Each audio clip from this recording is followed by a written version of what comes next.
A'udzubillahi minasyaitonirrajim. Bismillahirrahmanirrahim. Allahumma sholli ala Muhammad wa ala ali Muhammad. Rabbis shrahli sadri wa yassirli amri wahlul 'uqdatam min lisani yafqahu qawli. Rabbi zidni ilma warzuqni fahma. Anak-anakku yang mulia ya. Alhamdulillah kita bisa sholat berjamaah. Itu luar biasa. Mengadakan rutinitas sholat berjamaah sangat sulit di keluarga itu ya, sangat sulit. Tapi mudah-mudahan kita harus optimis ya, terus berusaha.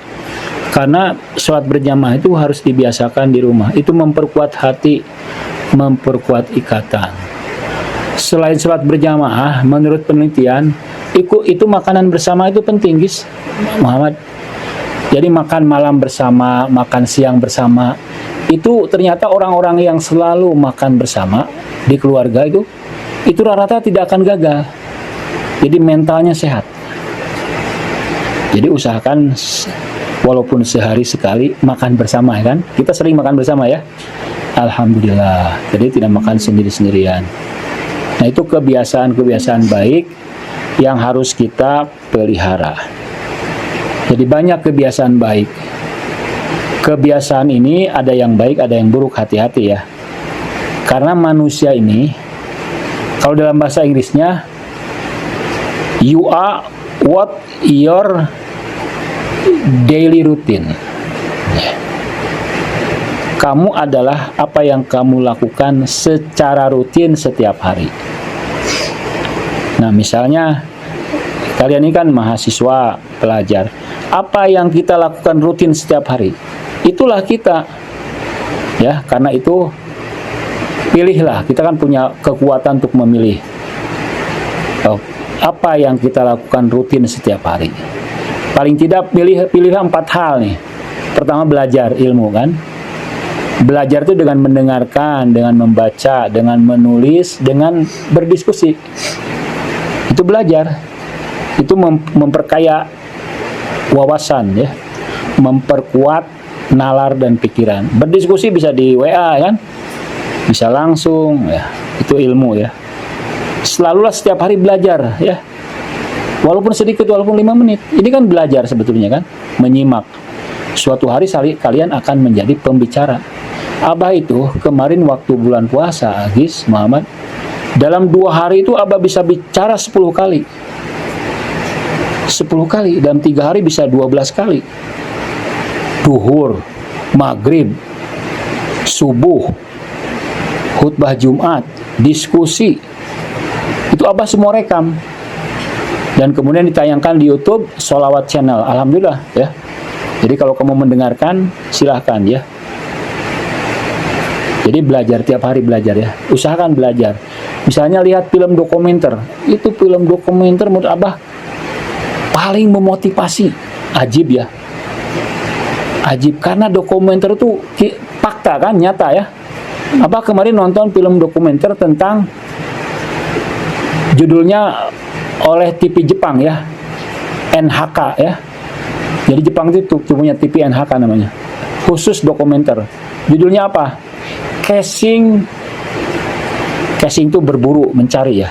Chase ditulisnya, CASE, mencari orang Cina, mencari orang Cina di Afrika. Abah sudah cerita sama Ahmad ya, di Nigeria. Jadi orang Cina itu memang suka tantangan. Ada orang Cina, ibu-ibu, dia terpaksa meninggalkan anaknya. Anaknya itu kan jauh dari ibunya, nangis terus.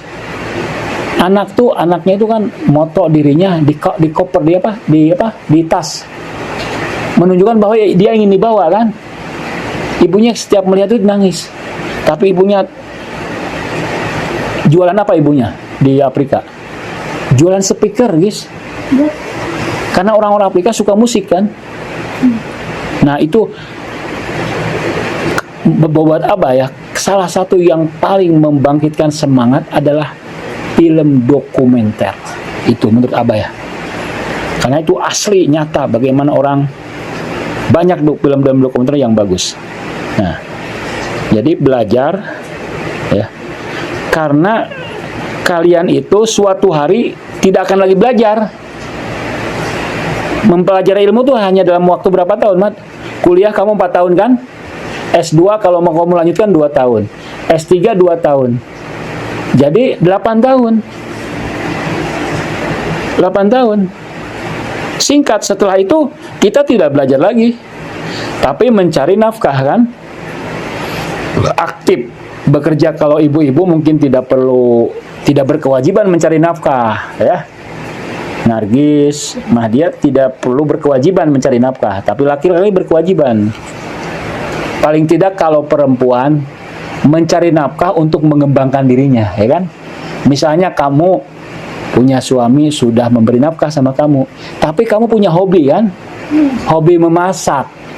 Misalnya, dengan hobi memasak tuh kamu dapat penghasilan.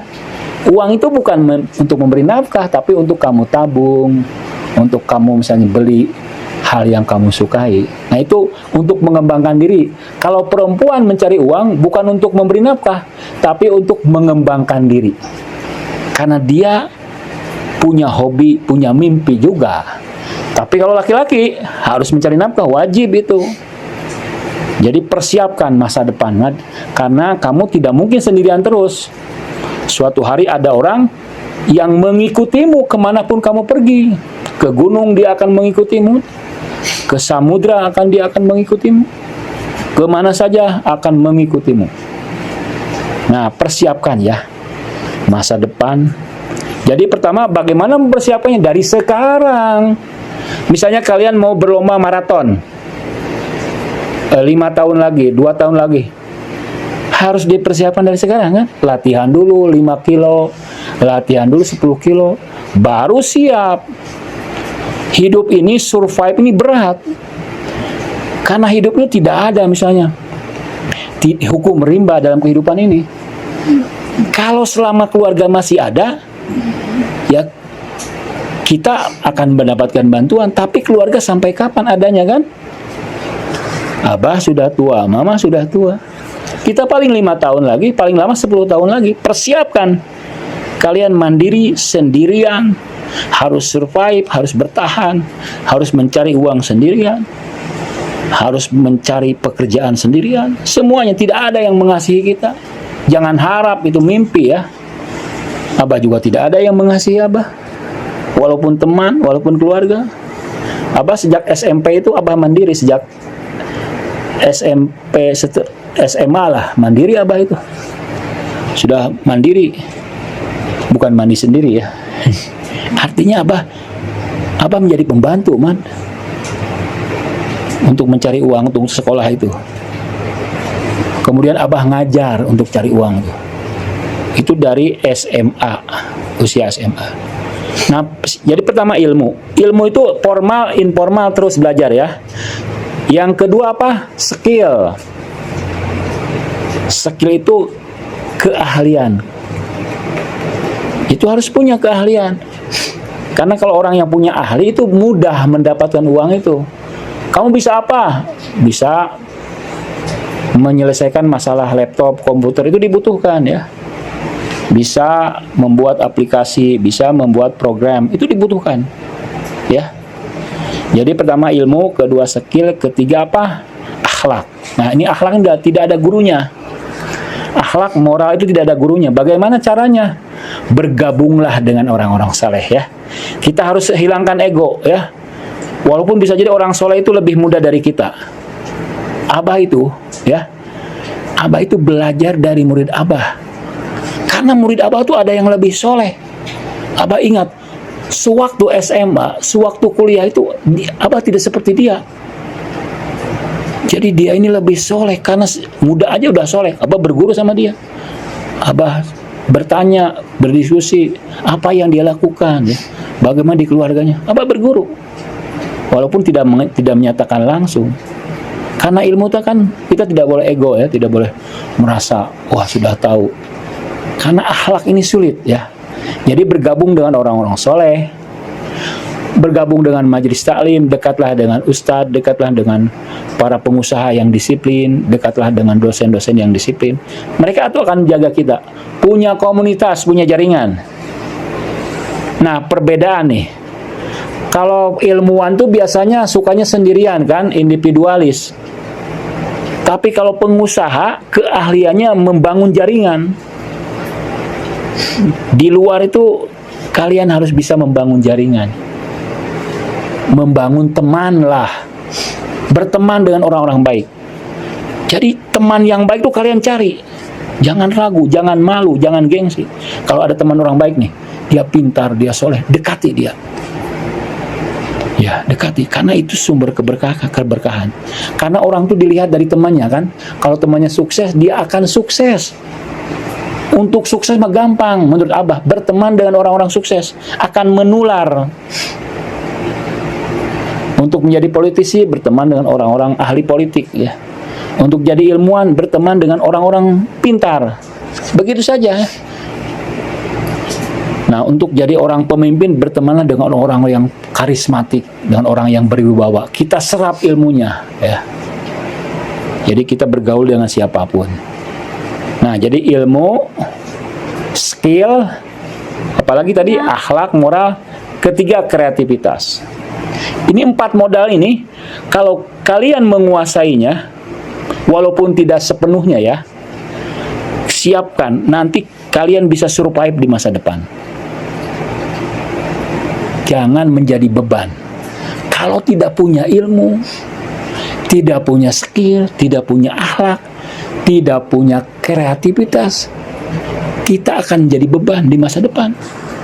Beban keluarga, beban masyarakat, beban bangsa. Kenapa jadi beban? Nggak punya pekerjaan, nggak punya keahlian, maka kita akan jadi beban, meminta-minta, mengharapkan, meminta pertolongan, itu jadi beban. Beban negara juga kan, negara harus membiayai. Nah, siapkan di masa depan itu, ya. Karena dengan 4 hal ini kita juga menjadi berwawasan spiritualitas. Jadi tidak hanya memikirkan dunia, juga memikirkan akhirat. Ingat, hidup itu sekali. Hidup sekali, tidak 2 kali. Kita diciptakan, alhamdulillah, syukur kepada Allah. Tidak semua diciptakan, kita yang diciptakan. Artinya Allah percaya kepada kita bahwa kamu bisa hidup.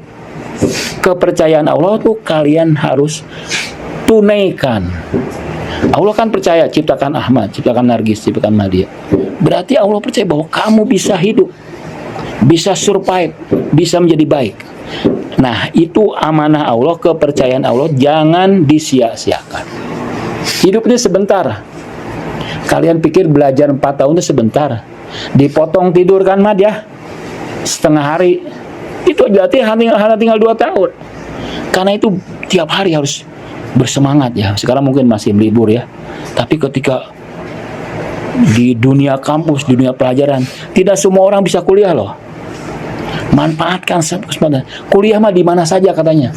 Mau di luar negeri, mau di Indonesia, mau di kampus yang keren. Yang penting kitanya bagaimana? Bisa memanfaatkan waktu gak?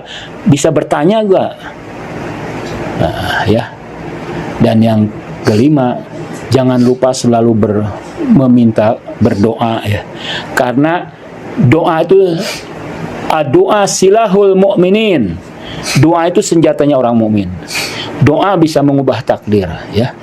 Kalau kita lemah, kita merasa malas, merasa bodoh, berdoa kepada Allah. Ya Allah, saya ini bodoh. Ya Allah, pintarkan saya. Insya Allah, kalau sungguh-sungguh.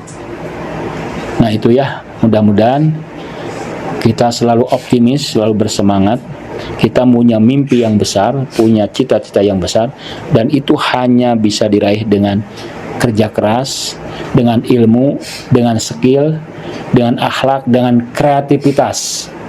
Wassalamualaikum warahmatullahi wabarakatuh.